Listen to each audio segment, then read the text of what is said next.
Jesus ने कहा प्रकाशित वाक्य 1 उसकी 18 आयत में, मैं मर गया था, अब देख मैं युगानुयुग जीवता हूं और मृत्यु और अधोलोक की कुंजियां मेरे ही पास हैं।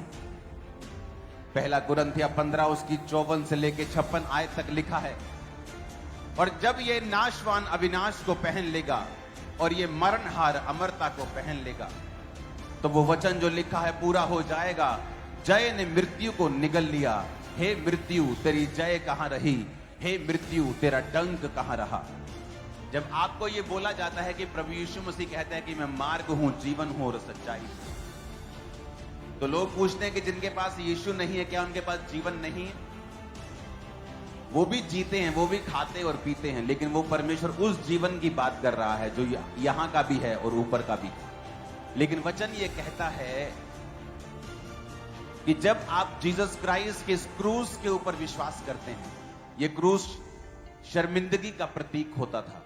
रेपिस्ट को, बलात्कारियों को, डाकुओं को इससे सजा दी जाती थी, लेकिन बाइबल कहती है बिना कसूर के परमेश्वर ने यह क्रूस उठाया। पता है क्यों? ताकि जो कोई इस क्रूस के ऊपर विश्वास करेगा कि प्रभु यीशु मसीह ने मेरे लिए क्रूस उठाया है, उसकी आज की शर्मिंदगी जाती रहेगी, आज की बीमारियां जाती रहेंगी। जब परमेश्वर आपसे यह कहता है कि मैं तुम्हें अनंत जीवन दूंगा, यानी मैं तुम्हें स्वर्ग का राज्य दूंगा, स्वर्ग का वारिस बनाऊंगा, तो स्वर्ग में जाएगा। तो लोग बोलते हैं स्वर्ग किसने देखा है? लेकिन मैं आपको यह बात बताता हूं, वो स्वर्ग परमेश्वर जो कहता है कि तुम्हारा होगा जब तुम मुझ पर विश्वास कर लोगे, वो जीवन तुम्हारा होगा। और मैं आपको खुशखबरी देना चाहता हूं, वो जीवन मरने के बाद शुरू नहीं होता, उसी वक्त से शुरू हो जाता है जिस दिन आप यीशु मसीह को कबूल करते हैं। फिर वो जीवन आपके परिवार में फैलता है, फिर वो जीवन आपके फाइनेंस में होता है, जब आपको श्रापों से मुक्ति मिलती है। वो जीवन आपके शरीर में जाता है जब आपको बीमारियों से मुक्ति मिलती है।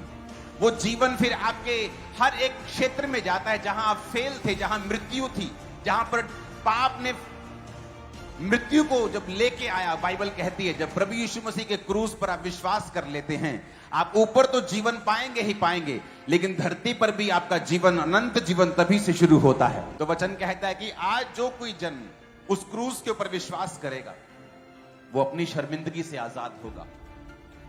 आज जब घरों में बच्चे नहीं होते हैं तो वो माता, वो बहन, वो शर्मिंदगी महसूस करती है।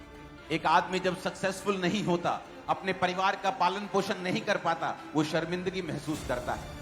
एक जवान जब अपनी फैमिली को सपोर्ट करने के बजाय नशों में लग जाता है, बीमार हो जाता है, वो शर्मिंदगी है जो शैतान देता है। जीसस ने कहा शैतान तुम्हें मारने के लिए, घात करने के लिए और नष्ट करने के लिए और शर्मिंदगी देने के लिए आया है। लेकिन उस क्रूस की तरफ देख, अगर तू विश्वास करेगा तो वो शर्मिंदगी मैंने उठा ली है और मैं तुझे जीवन देने के लिए और बहुतायत का जीवन देने के लिए आया हूं।